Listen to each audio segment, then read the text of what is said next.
Good day, everyone. Welcome to Virtual Concert Hall's live music channel. I'm Anna Uspinskaya. I'm a pianist, and I'll be hosting the program today. Today's program is about competing on a virtual stage, the upcoming live finals of the auditions for people to be selected to perform at the Laureates Gala at the Weill Recital Hall at Carnegie Hall, and especially about removing the many barriers which musicians face on their way from the practice room to stage.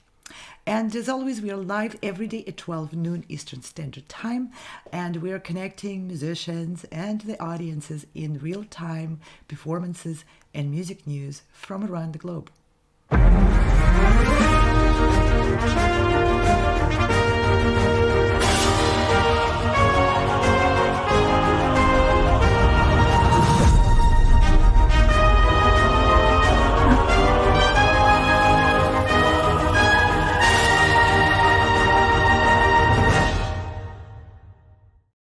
This season, we're hosting a lot of auditions, competitions, and various other events, which were created just as Virtual Concert Halls itself was created with a dual purpose.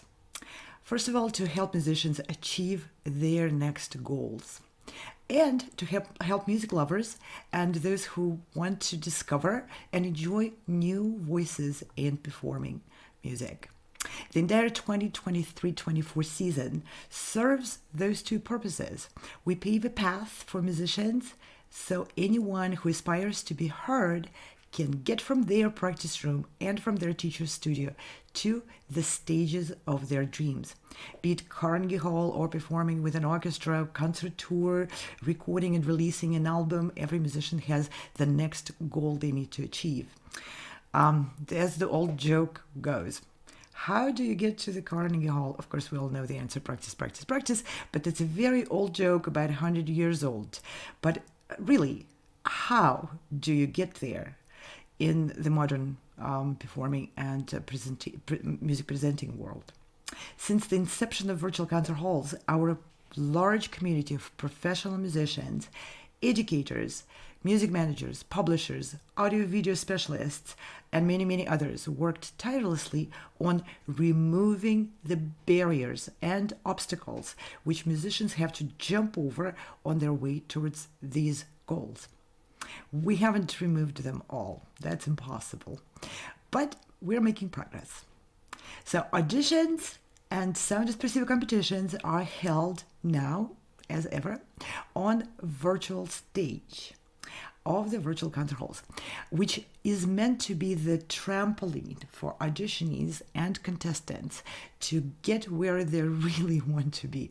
And that is on the tall and prestigious stages such as Carnegie Hall and stages where they can perform with orchestras and so on.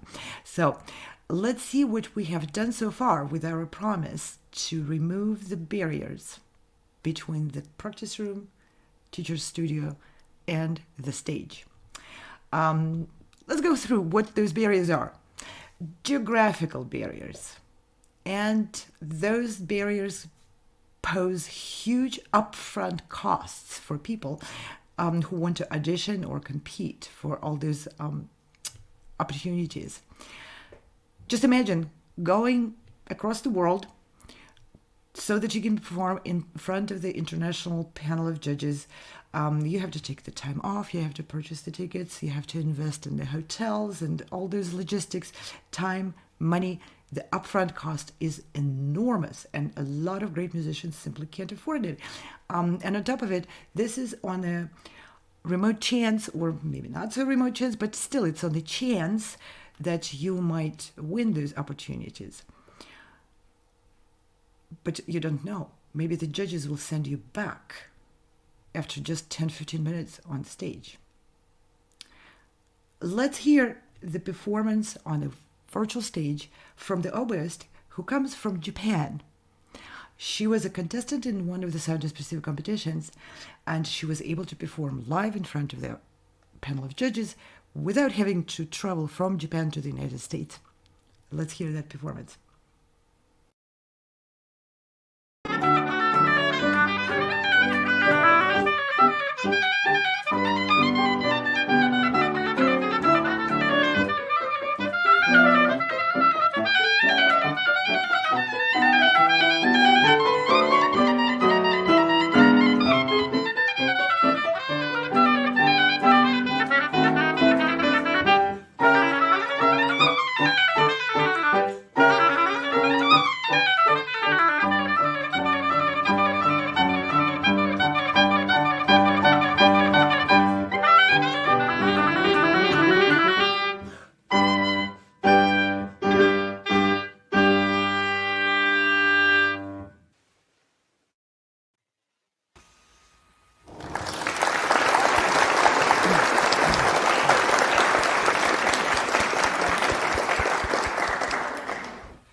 Wow, congratulations, Konomi. That was Thank you. that was amazing. Yeah, for somebody at the age of 13, you play so virtuosically and musically, I think.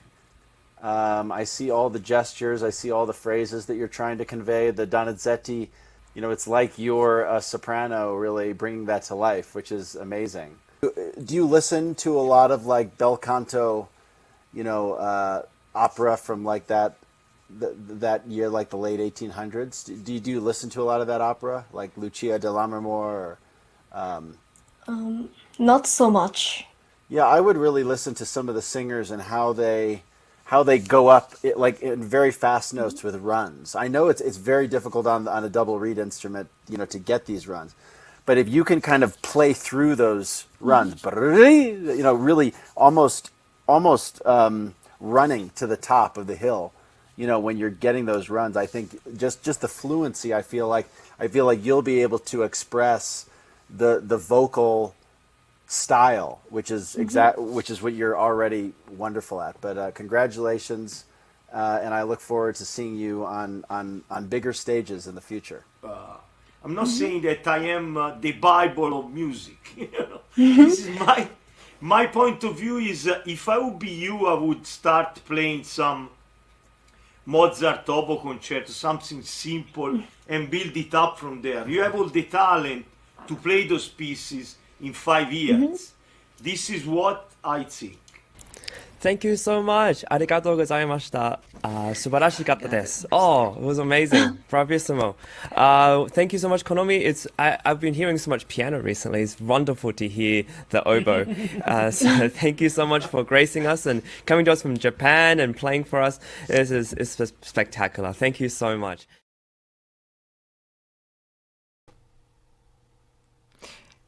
Just to know that Konami was able to perform live in front of two conductors, two symphony conductors, one from the United States, the other from Italy, and to even get a little praise in her own native Japanese language. And she was able to answer questions and ask questions and communicate with the judges in real time. Just imagine all that packed in one moment of the audition. In the previous times when we didn't have virtual stage, she would have to spend days and weeks traveling all over the world to meet those musicians and to network with them, to impress them with her playing, and hopefully to connect for the future career and education and all the comments she got right there. And then this is all what is packed in the audition on the virtual stage. Now, let's mention another big barrier and obstacle, which is competing and auditioning with partners. Just like with Konomi, she was playing with a pianist, right? Well, when you go to a competition across the world, maybe they'll have a pianist for you. Let's just leave it at that.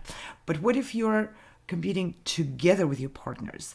Just imagine the costs, the logistics, coordinating the schedules for a group like, for example, klezmer ensemble from Moscow, Russia, which we'll hear in a moment. What if they were required to fly to the United States or to Europe in order to compete?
wonderful. Clearly, you're leading that ensemble, and it's tremendously creative. You play so well together.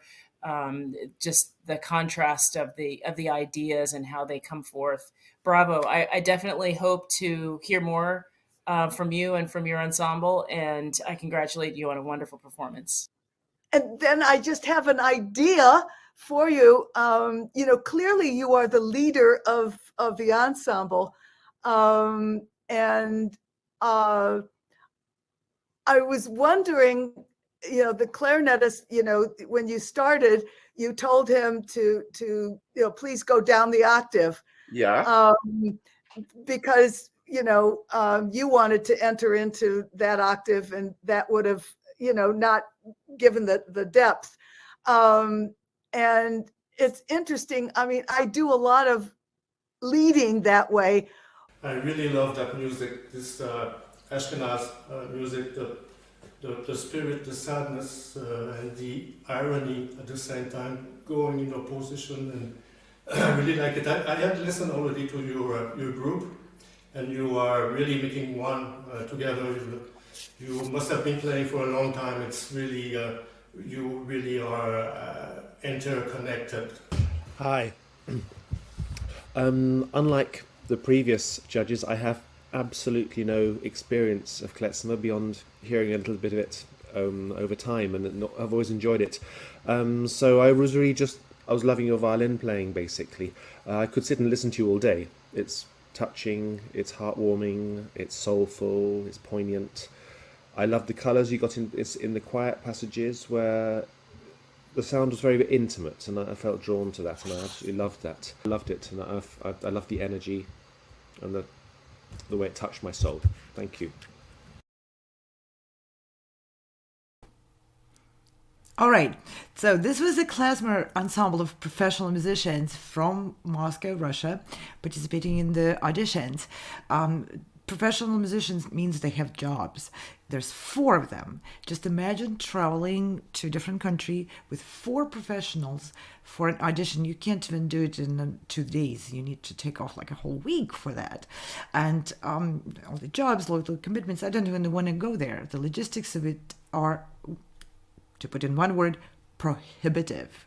Professionals need to put themselves out, become visible, become available.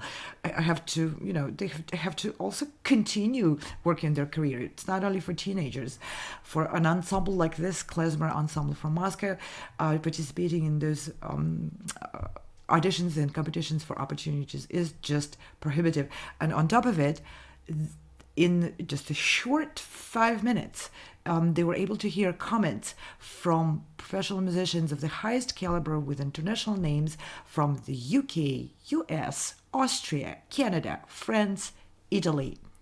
Now, how do you collect all those judges in one place?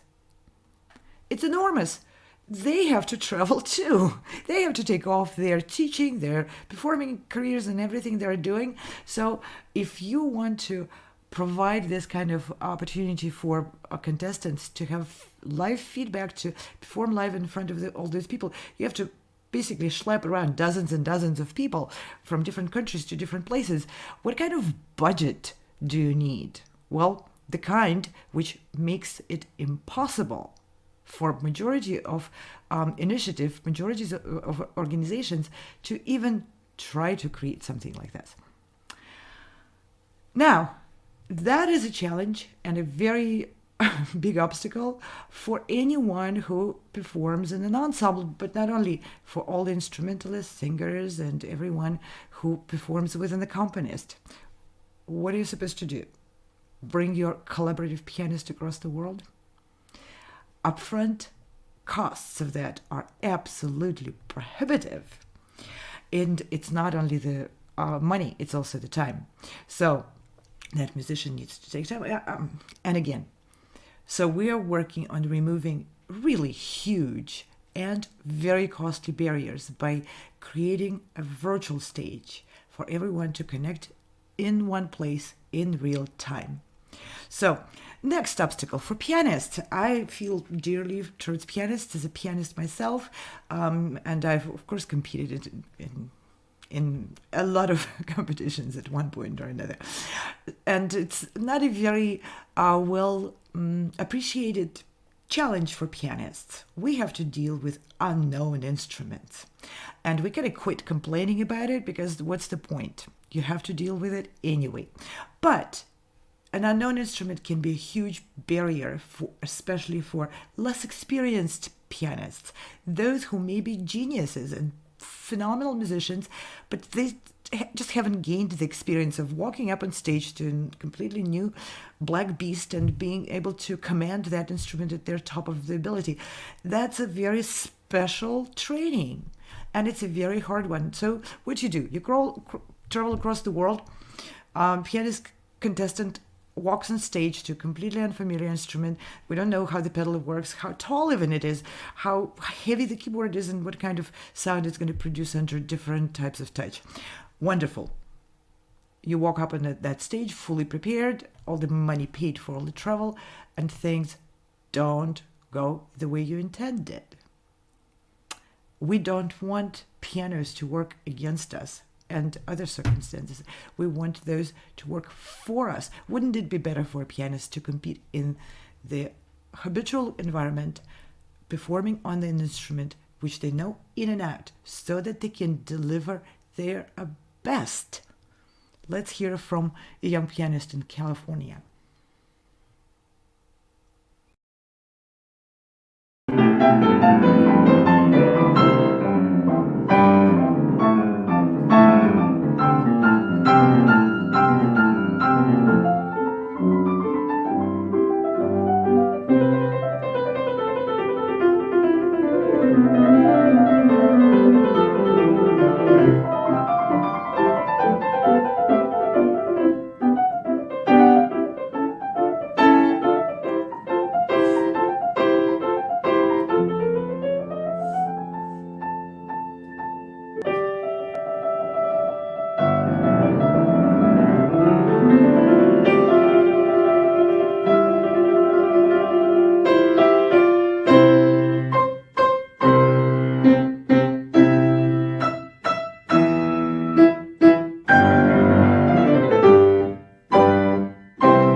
I think that you have a great talent and you have all your life ahead of you.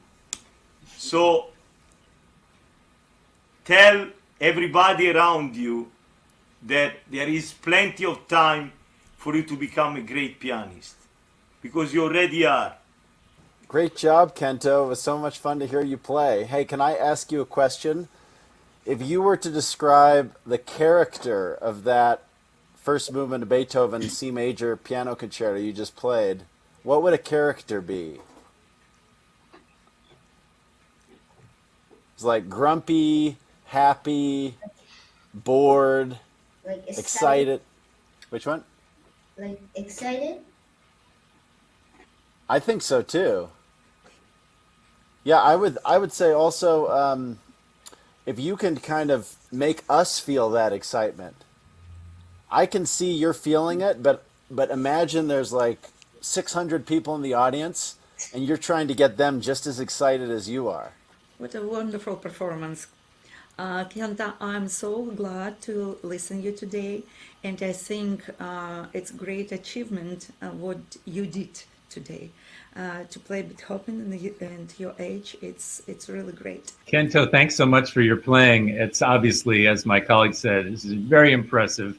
And congratulations to you and your teacher. Once you get to about your second page or two of your solo, you start to have these chakachuras, jump, jump, jump, and everything.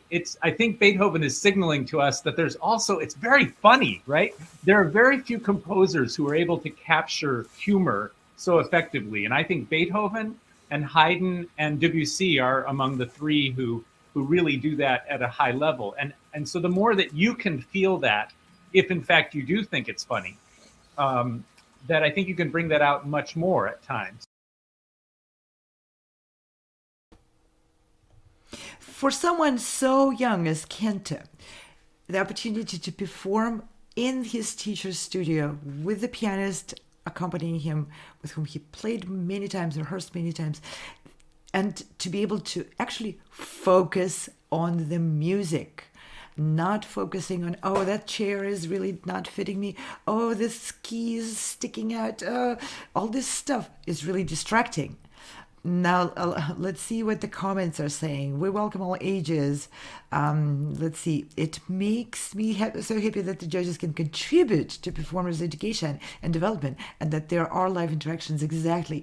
The judges on our panel are really very generous, very giving musicians with a huge experience, and they really appreciate very much an opportunity to just tell the performer what they would like to contribute to help them grow. That immediate interaction is a great vehicle for musicians to connect. Let's see, do we have any more comments in there? I can think of anywhere else that I've seen this except for TV talent shows. Exactly. Well, TV talent shows are created by people who understand the environment, and they've dug really deep. They are ahead of us classical musicians. They know how to create the environment which is both engaging and has great opportunities and entertaining too. Let's not discount that. Music is a show, so it needs to be entertaining. It needs to be interesting and engaging. Yep. So, any other comments? Not only the unfamiliarity with the instrument, it's usually a different piano that we have to warm up on. Exactly. Yeah, thank you, James, for mentioning that. Yes, you warm up on one piano, then you play on another. And for someone as young as Kenta, this would just mean that a big chunk of his attention would be focused on overcoming unfamiliarity with an instrument, as opposed to focusing on what he can deliver with his musicality and how he can really apply his talent to the music of it, not the mechanics. All right, so given all of those, what can we do? Well, we can just use video submissions for adjudication. Why not? Musicians can record the video and send this to any competition and audition. We just ask them to record it and be done with it. Issues gone.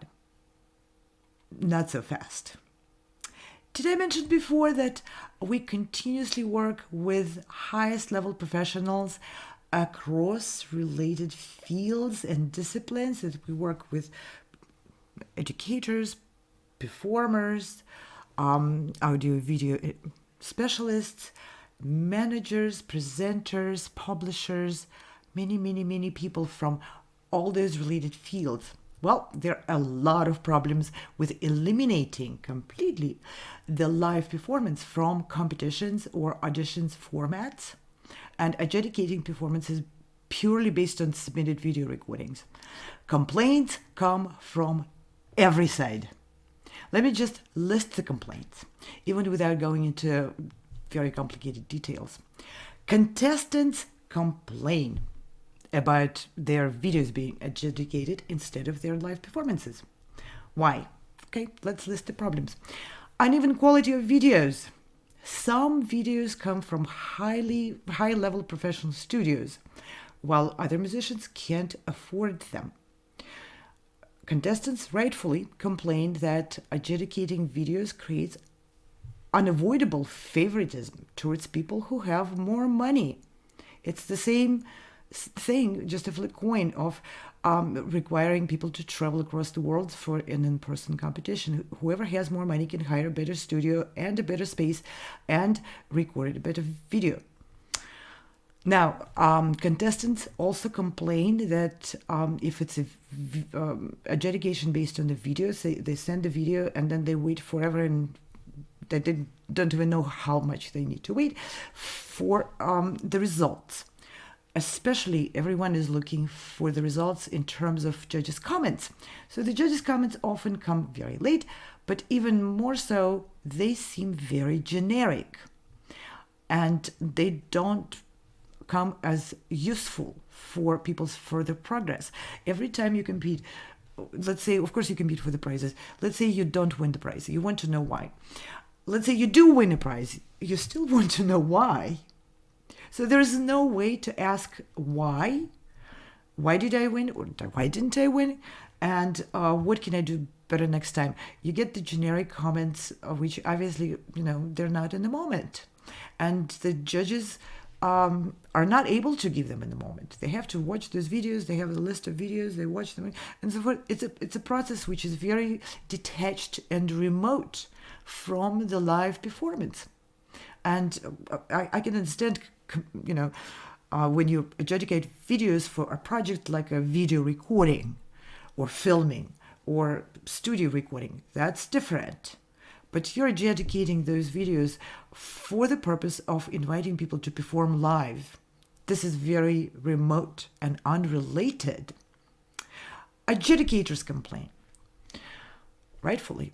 We don't know how many takes it took this particular musician or that particular musician to record this seemingly perfect performance. That's a very important point.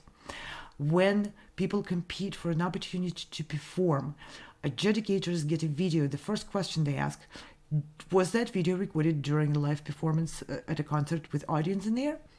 Of course not, most of the time. It's recorded in a studio setting. How many times did you have to play that piece through before you got that recording done so well? Because you're not going to have 2, 3, 4, 5 chances.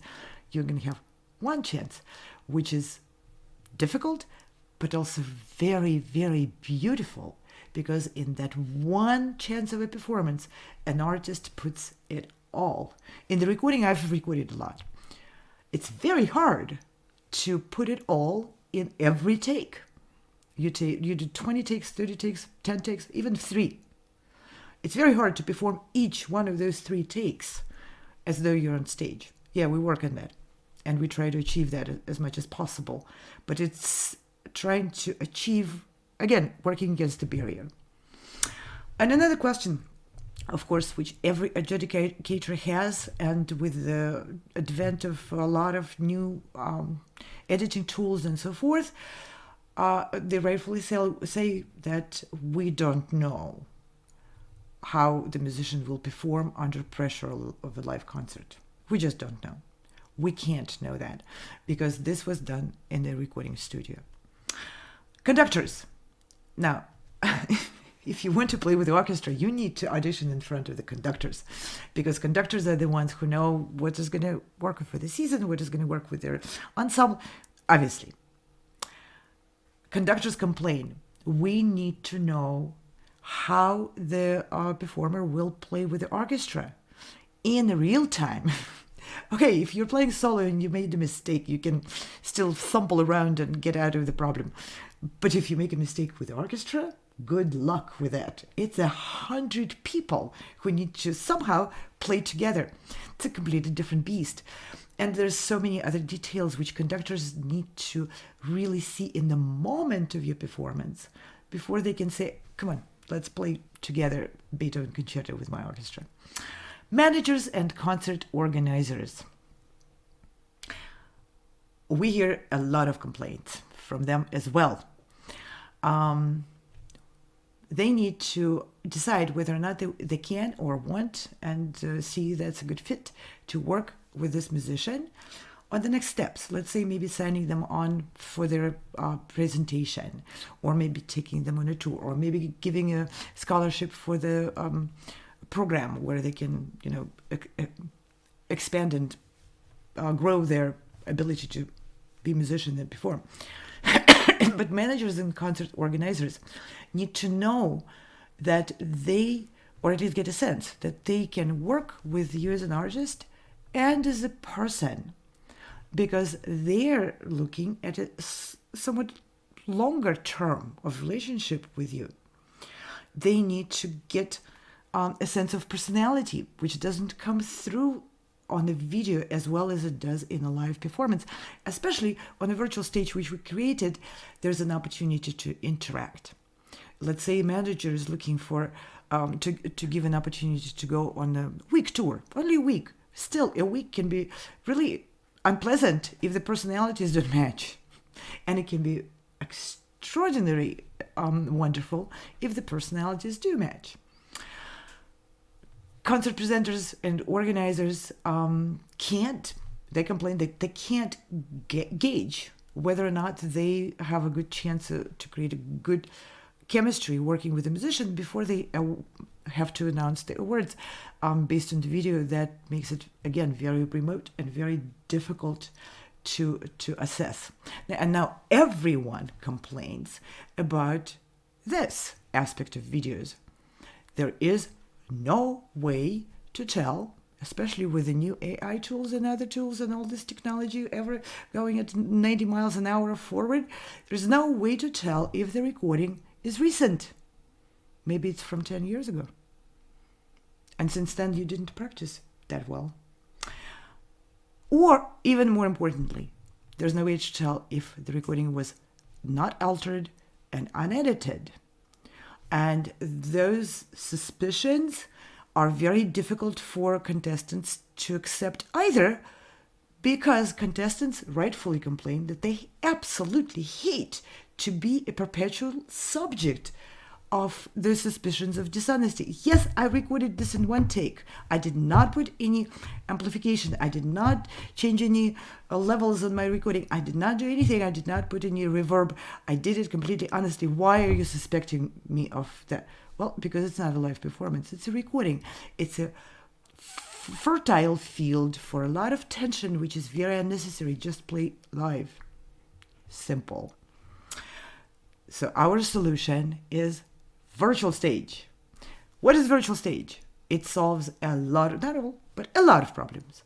It's live, it's direct, it provides immediate commenting from the judges before they forgot how you sounded. It provides for contestants and the judges to ask each other questions, to communicate, to create a relationship, to get a sense of each other. It's cheap, and it allows you to perform in your own, the most supportive environment. But what about the technology involved? Of course. Now you have to deal with technology. Back to square one, right? No. How do we promise to create an even field on a virtual stage, which is so demanding to technology? Let's be straightforward about it. Our solution to that obstacle and barrier: labor of love. Let's see where... Go to the bottom middle, there should be a setting called Cam Mic. Go to the audio tab. And there should be a setting called stereo audio. Can you turn that on by clicking on it? Is it on now? Yep. Does it ask you to refresh or no? No, it doesn't. Okay. And then go to the camera tab in there on the left. And then click on Show Advanced Options and make sure that you have the highest resolution selected. Okay. Sorry? Can you go again to Cam Mic settings? I'm not sure that you are stereo settings, that you have the right settings. Yeah, you should turn stereo audio on. Stereo audio should be on and echo cancellation off. Yeah, okay, great, thanks. Your microphone is very good, but it shouldn't stay on the piano. I think it's touching the piano. Can it be moved? This tiny bit is... Yeah, it shouldn't touch any of the piano because of the vibrations. Yeah, it's still... Sorry. Let's try to take it outside of the piano. It's too much inside the piano, yeah. It's speaking too much. Can we raise the camera so it's looking a little bit higher from above, as opposed to like this? And maybe a little bit in distance so we can see full piano a little bit farther away. Farther away. Mm-hmm. Yeah. But now you can see the lights. That's okay, we can move lights out of the frame. Yeah.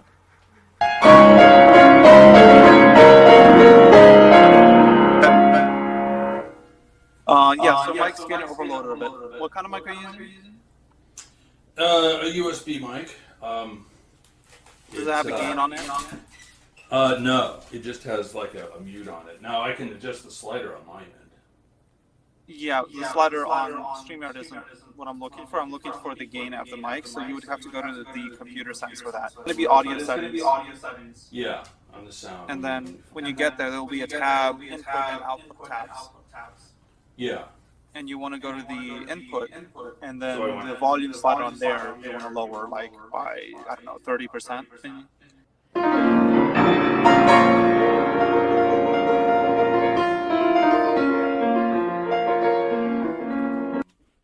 Are we sure it's on? Can you just tap on it? Yeah. I think it is. Yeah, okay, nice. Okay. I would recommend. Great, it's a hard piece. I'm also a pianist, so. Yes, very difficult. I would recommend, so we lower just like 4x4. So it should be 56 or something like that. Just for safety, because you have a lot of fortissimos in this piece. Yes. Can you distance the microphone a little bit further away and then raise the gain?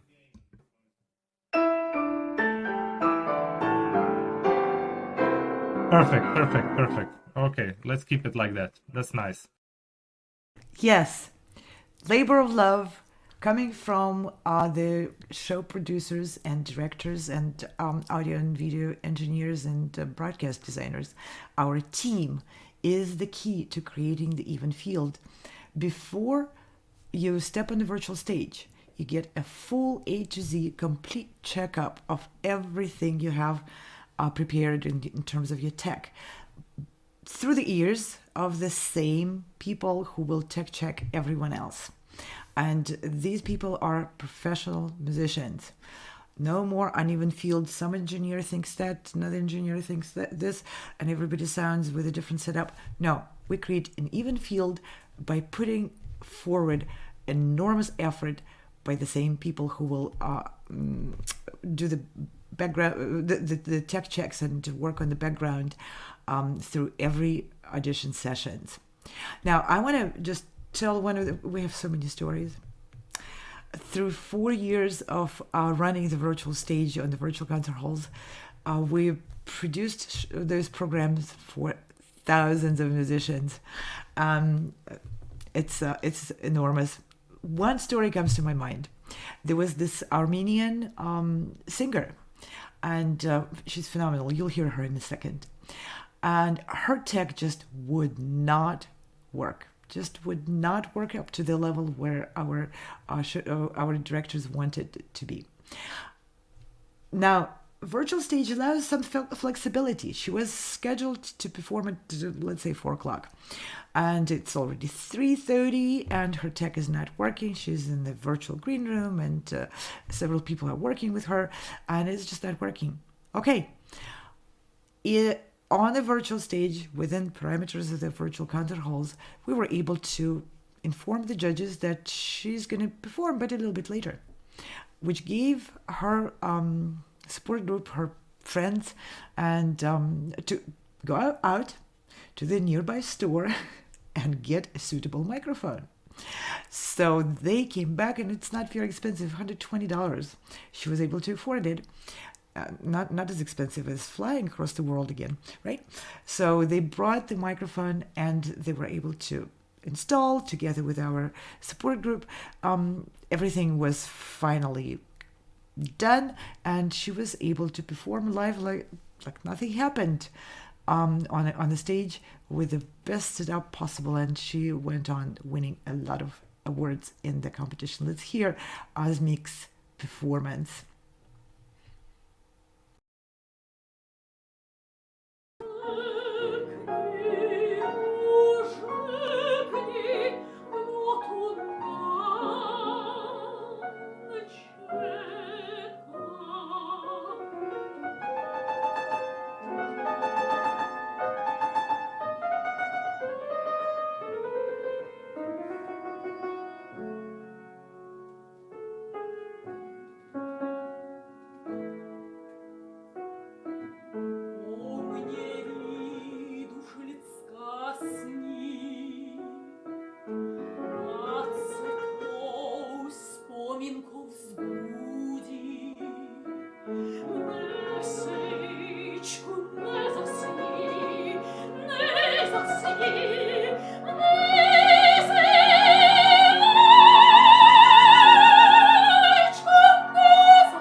Thank you very much, Asmik. It was really a wonderful performance. I'm a cellist, and once I also played an arrangement of this piece because I love it so much. Yeah. And I thought that you really managed to express it very well. I loved your way of communication, and you have a wonderful control over your voice, and I think you can really go places with your voice. What I would perhaps add to what you already have, all that wonderful abilities that you have, is to also perhaps even go more pianissimo or more piano in some places and express that even more. You have a beautiful and expressive approach to it. I really enjoyed it. I would love to hear a little bit more connectedness of the lines through your vibrato. You tend to have the line, and then the vibrato comes and the line continues, and the vibrato kind of, so I would love to see that your vibrato has more of a through line with the connectedness of it. But I love your diction is excellent, really clear and very very understandable. That is, if I understood the language, but very, very clear diction. And I love the color in your low range. Well, thank you very much. That was very beautiful. And first of all, I admire the fact that you're so at ease in front of a camera in a room where there's not an actual physical audience in front of you. It seems very natural for you to perform on media rather than to an actual audience. I enjoyed the range. I enjoyed the quality of the sound. I think vibrato as well is a thing which I'd like to hear a bit more variety in. One of the great joys of singing is vibrato quality, but sometimes I wanted to hear you float a little bit more on a quieter, a better sound somehow. With does that make sense? Just a more floated quality of sound sometimes. But I thought basically it was very, very beautiful. You act very naturally, and it was very, very beautiful. It's a marvelous piece of music, and what a gift to a singer to be able to have repertoire of that sort. So thank you. I thought it was very beautiful. All right. This was very, very beautiful. In your natural environment, you're so comfortable. You sound so great. After 2 hours, 3 hours of working on it. And that's the labor of love which we provide everyone who steps on the virtual stage of the virtual concert halls. And I haven't even started to speak about the other side of all of this, the audience, people who want to hear more music, people who want to hear a variety of artists, people who want to hear and watch music being performed live. And there are a lot of barriers for those people too. But that's a conversation for another time. And I promise we'll get to those topics as well in our upcoming broadcasts. Now, throughout our season, we host and produce dozens of events aimed at helping musicians get forward with their goals. And for some people, maybe it's a next step to perform at the Carnegie Hall. And you still have 2 days, today and tomorrow. You can apply for this cycle of auditions for performances at the Carnegie Hall. But for some other people, it's performing with orchestras and this and that and another. We have a lot of help from our partners and collaborators to provide a variety of those opportunities, from performances with orchestras and on prestigious stages to scholarships to attend master courses, programs, to get on a tour and to record and produce and to publish your albums. There's a lot. Please visit our website, soundespressivocompetition.com, or our partner sites, progressivemusicians.com, and just take a few minutes to look at what's coming this season. We just started, and there's a lot coming up. So we provide all these, many other opportunities. So let's just take a quick overlook over the season.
get involved.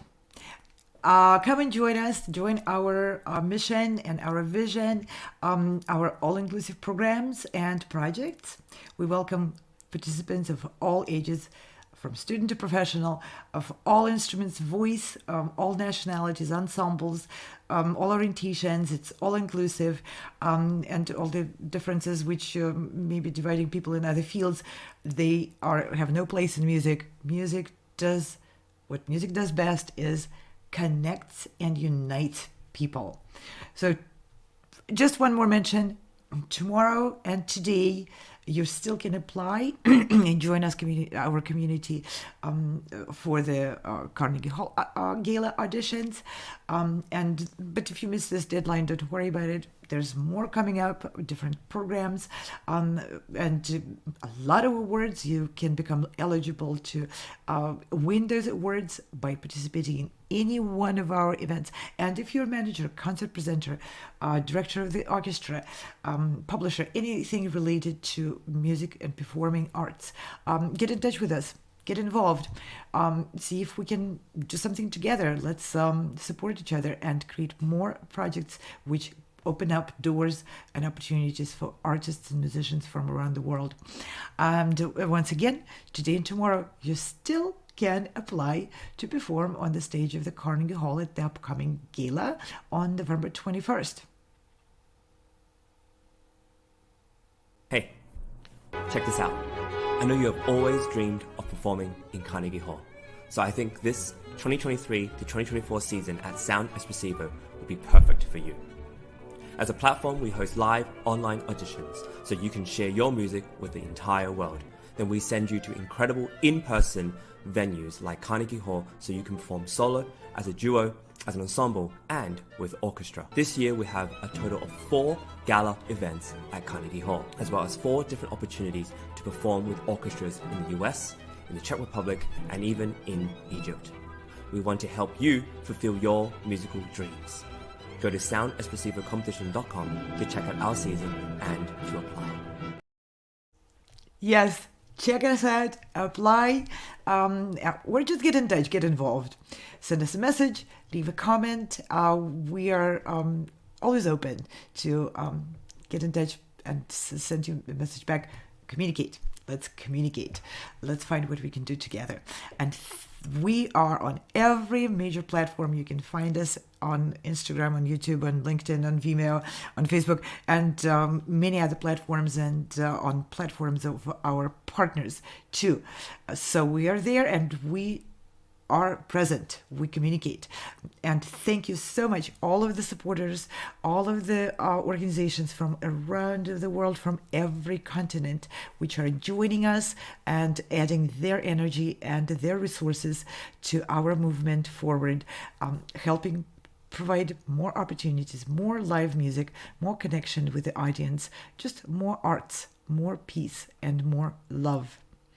And we want to thank our phenomenal team, which created virtual concert halls and created this virtual stage for everyone to step on, perform, be noticed, be visible, share their music, for everyone in the audience to connect and enjoy. Thank you very much, the wonderful team behind the scenes. And I want to thank Ante Božič-Kudrić, who is the director of this program. So all of the effects and all of the visuals and everything you saw during this program is his creation. Thank you, Ante. Ante is a pianist and a young composer in residence for virtual concert halls for this season. You hear a lot of his soundtracks throughout our programs. Thank you so much. Thank you, everyone on our team. And with this, I'm going to say goodbye to our audience today. Join us again tomorrow at 12 noon Eastern Standard, which is lunchtime for the United States, or tea time in the UK, or whatever you can call it, depending on your time zone. See you again soon. Bye now.